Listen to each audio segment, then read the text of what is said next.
हमारे ज्योतिष विज्ञान के YouTube चैनल डिवाइन एस्ट्रो में मैं अपने सभी दर्शकों का, जो कि हमारे परिवार के सदस्यों जैसे हैं, स्वागत करता हूं, अभिनंदन करता हूं। आशा करता हूं कि आप सभी स्वस्थ होंगे। दोस्तों, जैसा कि आपको हमारे इस YouTube चैनल के विषय में जानकारी है, यदि आपने सब्सक्राइब किया है तो हम समय समय पर आपको ग्रहों से रिलेटेड, ज्योतिष से रिलेटेड, वास्तु से रिलेटेड, उनकी चाल से संबंधित, ग्रहों के राशि परिवर्तन से संबंधित जानकारियां प्रदान करते रहते हैं। इसके अलावा हमारा प्रयास होता है कि कभी भी किसी फेस्टिवल में कंट्रोवर्सी हो जाए तो हम आपके सामने वो तथ्य रखें जो कि शास्त्रीय मर्यादाओं के अनुकूल हों। हम बहुत ज़्यादा समय ना लेते हुए अपनी बात पर आ रहे हैं। जैसा कि आपको विदित होगा कि एक दो दिनों के बाद रक्षाबंधन का महापर्व है। भाई बहनों के लिए ये बड़ा पावन कृत्य माना गया है, वर्ष में एक बार आता है। और गत वर्ष की भांति इस वर्ष भी इस त्यौहार को लेकर बड़ी कंट्रोवर्सी है। याद दिलाना चाहूँगा कि पिछले साल भी यही स्थिति थी। मेरे ख्याल से 11 अगस्त के आसपास रक्षाबंधन था और उस समय मैंने भी थक हार कर सही जानकारी देने के लिए एक वीडियो रिलीज़ किया था और आप सभी ने उसे काफ़ी पसंद किया था। वो वीडियो भी काफ़ी यहाँ पर वायरल हुआ था हमारे क्षेत्र में और मुझे बड़ी प्रसन्नता हुई कि काफ़ी लोगों ने मेरी बातों को समझा और माना। ठीक उसी तरह से इस वर्ष भी एक कंट्रोवर्सी है कि रक्षाबंधन आखिर कब, 30 अगस्त को या 31 अगस्त को। 30 अगस्त को तो क्यों और 31 अगस्त को तो क्यों? यहाँ पर हम सारे जो प्रश्न हैं, जो अलग अलग तर्क अलग अलग विद्वान दे रहे हैं, हालांकि विद्वानों का तो लगभग एक मत है, लेकिन फिर भी कुछ विद्वान जो सोशल मीडिया के माध्यम से उनका प्रयास होता है कि हमारी ही सिर्फ सुनी जाए, मैं ऐसे विद्वानों के तर्कों को भी यहाँ पर सम्मिलित करूँगा। और सबसे पहले आपको ये स्पष्ट करना चाहूँगा कि ये जो मेरी जानकारी जो मैं आपको दे रहा हूँ रक्षाबंधन के विषय में, ये मेरी अपनी कोई खोज नहीं है, मेरी अपनी कोई जानकारी नहीं है। सूर्य, चंद्रमा, बुध, बृहस्पति की खोज मैंने नहीं की है। जो हमारे शास्त्रों में लिखा है, जिसको पढ़ के हम लोग यहाँ तक पहुँचे हैं, उन्हीं शास्त्रीय मर्यादाओं के अंतर्गत, उन्हीं शास्त्रीय तथ्यों के अंतर्गत हम आपको स्पष्ट करेंगे कि रक्षाबंधन कब हो। जो हमारे पास ग्रंथ हैं, बहुत सारे लोगों ने नहीं पढ़े हैं इसलिए उनको जानकारी नहीं है। बहुत से लोगों ने पढ़ रखे हैं तो वो सही जानकारियां खुद भी रखते हैं और लोगों को भी देने का प्रयास करते हैं। तो हमारा प्रयास है कि हम उन्हीं शास्त्रीय मर्यादाओं के अनुकूल रहते हुए, आवश्यक तथ्यों को सम्मिलित करते हुए, जो रक्षाबंधन का शुभ मुहूर्त है वो आप तक पहुंचाएं। बहुत सारे विद्वान मेरी बातों से हो सकता है सहमत ना हों, तो उन्हें मैं एक सलाह देना चाहूँगा कि कुछ ग्रंथ हैं जिनका अनुसरण आज भी भारतीय ज्योतिष करती है, जिनके आधार पर तीज त्योहारों का निर्धारण होता है, उनके मुहूर्तों का निर्धारण होता है। मेरी बात सुनकर मुझसे विवाद करने से पहले उन ग्रंथों का अध्ययन कर लें। नाम मैं बता रहा हूँ: निर्णय सिंधु, धर्म सिंधु, निर्णयामत, और भी एक दो ग्रंथ हैं जिनके बारे में मैं आगे चल के इस वीडियो में जानकारी दूंगा, लेकिन मेन ये 3 हैं। जिन्होंने भी धर्म सिंधु पढ़ा है, निर्णय सिंधु पढ़ा है, निर्णय अमृत पढ़ा है, वो कभी कंफ्यूज नहीं होंगे। दिक्कत वाली बात यह है कि सोशल मीडिया में स्वयंभू ज्योतिषियों की, स्वयंभू विद्वानों की भरमार हो गई है और अपनी बात को मनवाने के उद्देश्य से वो उल्टे सीधे मुहूर्त बताते हैं, उल्टे सीधे ज्योतिष के उपाय बताते हैं। खैर, हमारा विषय ये नहीं है। हमारा विषय ये है कि रक्षाबंधन हम 30 तारीख को मनाएं, 30 अगस्त को मनाएं या 31 अगस्त को मनाएं। बहुत स्ट्रेट फॉरवर्ड हमारी बात है। सबसे पहले हम लेंगे कि पूर्णिमा, श्रावण मास की पूर्णिमा रक्षाबंधन के पर्व के रूप में मनाई जाती है। बहुत सामान्य सी बात है, सभी को मालूम होगी। 30 तारीख को पूर्णिमा तिथि 10:58 से प्रारंभ हो जाएगी और यहीं से प्रारंभ हो जाएगी भद्रा। पूर्णिमा तिथि 31 तारीख को यानी कि 31 अगस्त को प्रातःकाल 7:05 पर समाप्त होगी और उसके बाद प्रतिपदा का प्रवेश हो जाएगा। भद्रा, पूर्णिमा तिथि के प्रारंभ होते ही भद्रा प्रविष्ट हो जाएगी यानी कि 10:58 पर प्रातःकाल 30 अगस्त को भद्रा और पूर्णिमा तिथि का संचरण एक साथ होने जा रहा है।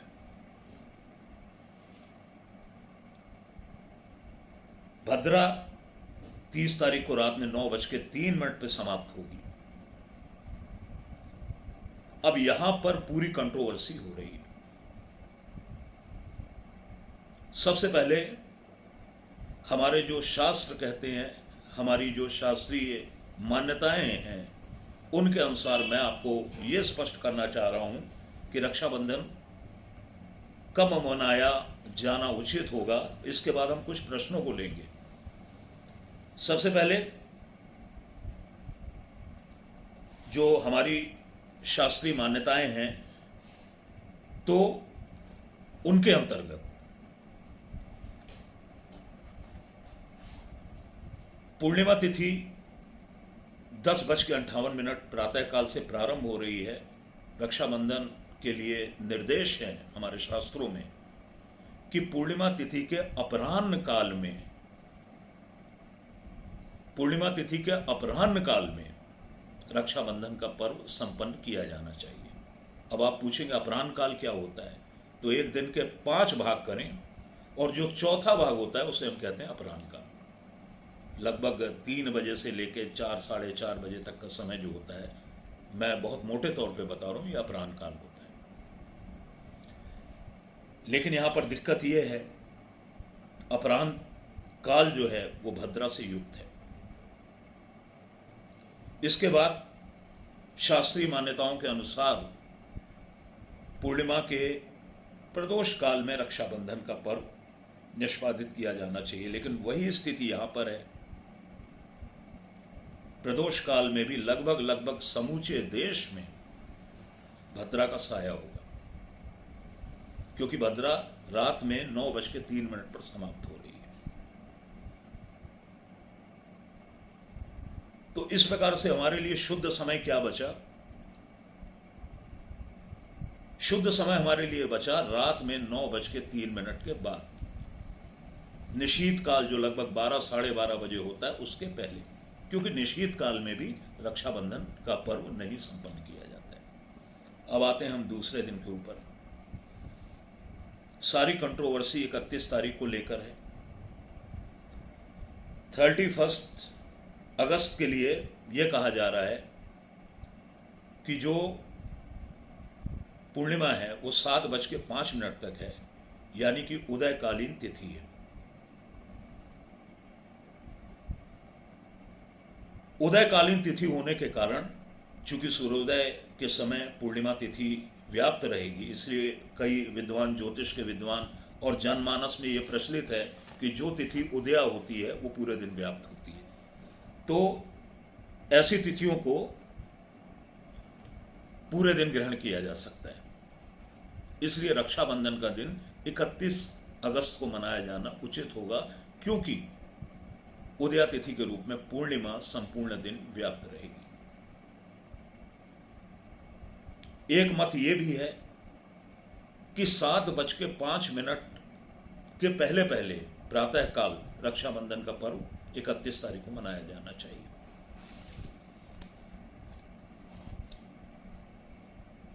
हम यहां पर स्पष्ट करना चाहेंगे कि उदया तिथि के बारे में जो विद्वान जानकारी नहीं रखते हैं, या जनमानस में जो भ्रांति है कि सूर्योदय के समय जो तिथि होती है उसे उदया तिथि के रूप में ग्रहण करते हैं। ऐसी लगभग सारी तिथियां तो नहीं होती हैं, कुछ तिथियां होती हैं, जैसे एकादशी। यदि सूर्योदय के समय ऐसी मान्यता है कि 5 मिनट तक भी एकादशी व्याप्त रहे तो उसे उस दिन के लिए एकादशी माना जाता है। लेकिन सारी तिथियों पर यह नियम लागू नहीं होता है, और कम से कम पूर्णिमा पर यह नियम लागू नहीं होता है। सूर्योदय के पश्चात कम से कम 6 घटी एक तिथि का विद्यमान होना जरूरी है, आवश्यक है, तब वो पूरे दिन उदय व्यापनी मानी जाएगी। 6 घटी यानी कि घंटे में यदि हम इसको कन्वर्ट करते हैं तो 2 घंटा 24 मिनट तक सूर्योदय के पश्चात जब कोई तिथि व्याप्त रहती है तो उसे उदयकालीन तिथि माना जाता है, अन्यथा वो उदयकालीन तिथि के रूप में मान्य नहीं होती है। यहीं से स्पष्ट होता है कि सारा कैलकुलेशन यहां पे 31 तारीख का खत्म हो जाता है। 31 को किसी भी रूप में पूर्णिमा श्रावण मास की है ही नहीं, तो रक्षाबंधन प्रतिपदा में मनाया जाएगा।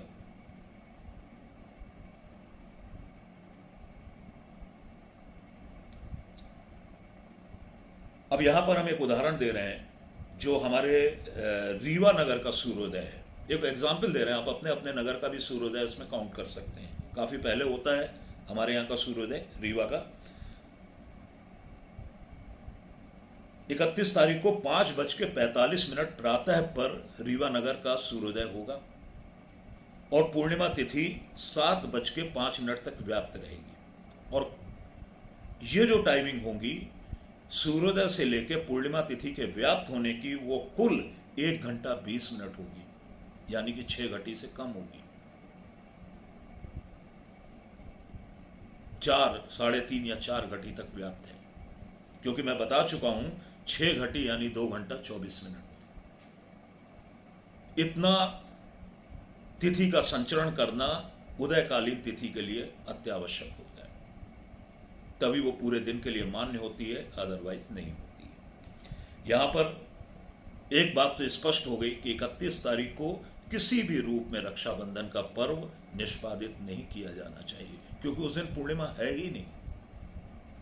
अब आप खुद कल्पना करें, आप खुद सोचें, हमारे हिंदू जनमानस में इतना तो मैं समझता हूँ शास्त्रों की समझ, पर्वों की समझ सभी को है कि श्रावण मास की पूर्णिमा में भाई बहन के ये स्नेहिल पर्व को संपन्न किया जाता है। जब पूर्णिमा नहीं होगी तो आप पर्व कब मनाएंगे, कैसे मनाएंगे? पूर्णिमा हमें कब मिल रही है? एक दिन पहले 30 तारीख को मिल रही है, लेकिन उस दिन दिक्कत क्या है? उस दिन दिक्कत यह है कि संपूर्ण दिन भद्रा व्याप्त है। अब यहां पर हम कुछ प्रश्नों को ले रहे हैं जो हमारे कतिपय विद्वान उठा रहे हैं। उदया तिथि के बारे में मैं आपको स्पष्ट कर चुका हूं। उदया तिथि मैं समझता हूं कि आपको क्लियर हो गई होगी।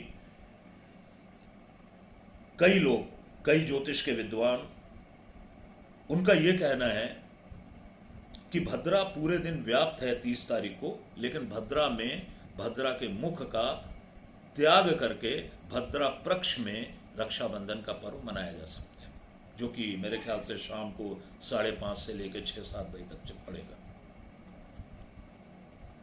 कुछ विद्वानों का यह कहना है, मैं सारे प्रश्नों को यहां पर ले रहा हूं, कुछ विद्वानों का यह कहना है कि भद्रा का वास मृत्यु लोक में नहीं है, इसलिए ग्रहण की जा सकती है।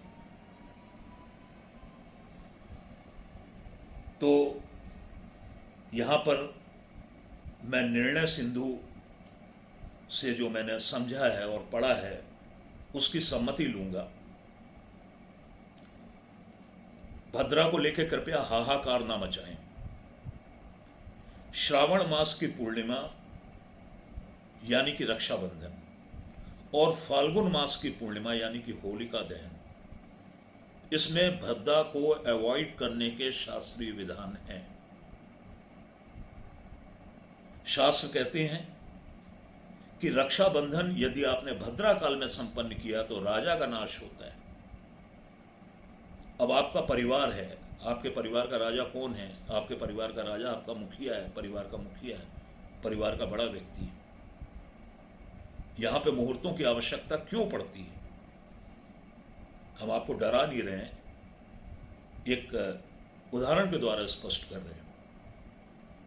और इसी प्रकार से यदि फाल्गुन पूर्णिमा का उत्सव यानी कि होलिका दहन भद्रा काल में किया जाता है तो प्रजा, पहले राजा होते थे, प्रजा होती थी, अब राजा के बहुत सारे मतलब निकलते हैं। हमारे यहाँ के जो अधिकारी हैं वो भी राजा के समकक्ष हैं, लेकिन हम इतने यदि परिवार में देखें तो हमारे परिवार का मुखिया भी, चूंकि हमारा लालन पालन करता है, इसलिए वो राजा के समकक्ष है। तो फाल्गुन पूर्णिमा में होलिका दहन यदि भद्रा काल में किया जाता है तो प्रजा के लिए वो काफी नुकसान देने वाला होता है। फिर एक शास्त्र सम्मति है कि होलिका दहन एक बार भद्रा के मुख का त्याग करके किया जा सकता है, भद्रा पक्ष में किया जा सकता है, लेकिन श्रावण मास की पूर्णिमा अर्थात रक्षाबंधन का पर्व शास्त्रीय निर्देश है कि किसी भी कीमत पर भद्रा काल में संपन्न नहीं किया जाना चाहिए। जिन्हें मेरी बात में संदेह हो वो शास्त्रों का अध्ययन करें, निर्णय सिंधु का अध्ययन करें, स्पष्ट किया गया है। धर्म सिंधु का अध्ययन करें, बिल्कुल स्पष्ट लिखा हुआ है। पूरी भद्रा, चाहे वो पाताल की हो, चाहे वो स्वर्ग की हो, चाहे वो मृत्यु लोक की हो, उसको अवॉइड करें।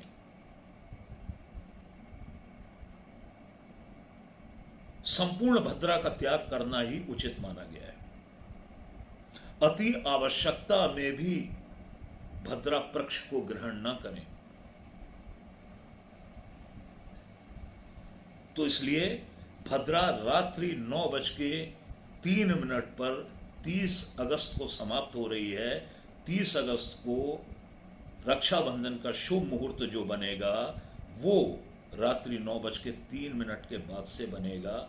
इसमें थोड़ी सी दिक्कत होगी, असुविधा होगी, लेकिन हम किसी भी प्रकार की नेगेटिव स्थितियों से बचने के लिए कम से कम पूरे दिन तैयारी करके रात में पर्वों का निष्पादन कर सकते हैं। एक मत ये कह रहा है, विद्वानों का एक वर्ग ये कह रहा है कि रात्रि में रक्षाबंधन नहीं किया जाता है। जब मैंने ये पढ़ा तो मैंने कई जगह इसकी खोज की, कहीं पर भी उल्लेख नहीं है इस बात का कि रात्रि में रक्षाबंधन का पर्व नहीं मनाया जाता है। कहीं पर भी उल्लेख नहीं है। किसी शास्त्र में किसी को मिल जाएगा तो मुझे जरूर दिखाइएगा।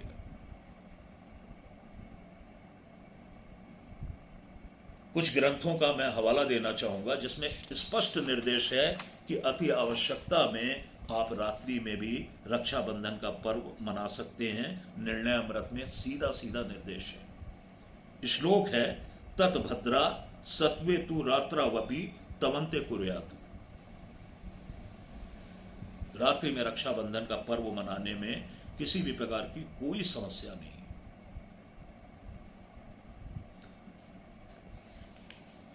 इसके बाद विद्वानों का एक वर्ग और है, सबको मैं ले रहा हूं, जो बोल रहा है कि 31 तारीख को 7:05 तक पूर्णिमा है। बहुत अच्छी बात है।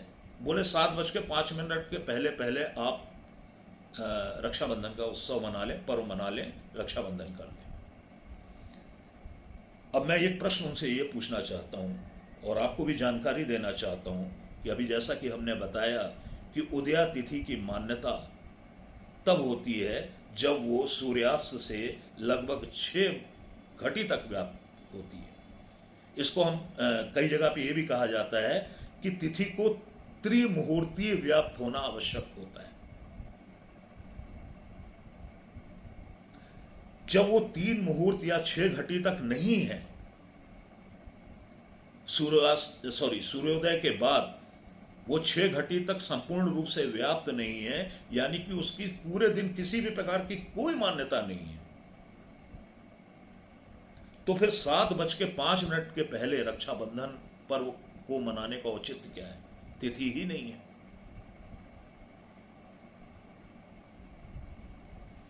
तिथि की मान्यता तो 30 तारीख को है। 30 तारीख के सूर्योदय से लेकर 31 तारीख के सूर्योदय तक की तिथि की मान्यता है। इसके बाद तो वो लगभग 1 घंटा 20 मिनट व्याप्त रहते हुए समाप्त हो रही है। तो ऐसी स्थिति में भी रक्षाबंधन का पर्व 30 तारीख को भद्रा के बाद ही मनाया जाना चाहिए। कुछ लोगों का यह मत है चूंकि प्रतिपदा तिथि का क्षय हो रहा है, क्योंकि वो अगले दिन सूर्योदय के पहले ही रात्रि में समाप्त हो रही है, मतलब अर्ली इन द मॉर्निंग, प्रातः काल समाप्त हो रही है। कई लोगों का यह मत है कि चूंकि प्रतिपदा तिथि अर्ली इन द मॉर्निंग समाप्त हो रही है, प्रतिपदा तिथि का 31 तारीख को क्षय हो रहा है। तिथि का क्षय हो रहा है वो एक अलग बात है, लेकिन तिथि व्याप्त है। तिथि के क्षय होने का मतलब ये नहीं होता कि तिथि खत्म हो गई। तिथि कहीं ना कहीं व्याप्त है, तिथि का क्षय हो रहा है, वो एक दूसरा मैटर है।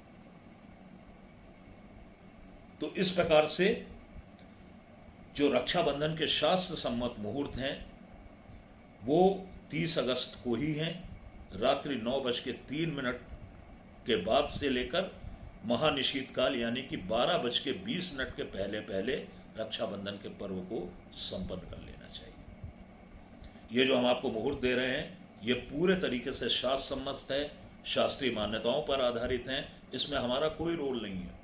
हमने सिर्फ आपको पढ़ के बता दिया है, हमने मुहूर्त नहीं बनाए हैं कि कोई हमसे बहस करे, वाद विवाद करे। आशा है हमारे सभी साथी, हमारे इस वीडियो को देखने वाले, यदि उनके मन में किसी भी प्रकार की कंट्रोवर्सी होगी, अभी भी होगी, तो आप हमसे इस वीडियो में कम्युनिकेट कर सकते हैं, प्रश्न पूछ सकते हैं। और वैसे तो मैंने पूरा प्रयास किया है कि आपके सभी प्रश्नों का उत्तर हमारे इस वीडियो के माध्यम से आपको मिल गया होगा। और हम यही आशा करते हैं कि अपने त्योहारों का निष्पादन विशिष्ट मुहूर्तों में करें, शुभ मुहूर्तों में करें, शास्त्रीय मर्यादाओं के अनुकूल चलते हुए करें, ताकि हमारी परंपराएं हमेशा हमेशा जीवंत रह सके। दोस्तों, इसी के साथ ही हम आपसे विदा लेते हैं। हम बहुत जल्द एक नए वीडियो के साथ आपसे मिलेंगे जिसमें हम स्पष्ट करेंगे कि ये जो त्यौहार हैं ये आखिर 2-2 दिन क्यों हो रहे हैं, क्या रीजन है इसका। और आपको हम अगले वीडियो में बहुत जल्द बताएंगे कि शास्त्रीय मान्यताओं के अनुसार हमें रक्षाबंधन कैसे करना चाहिए। तब तक के लिए आप सभी को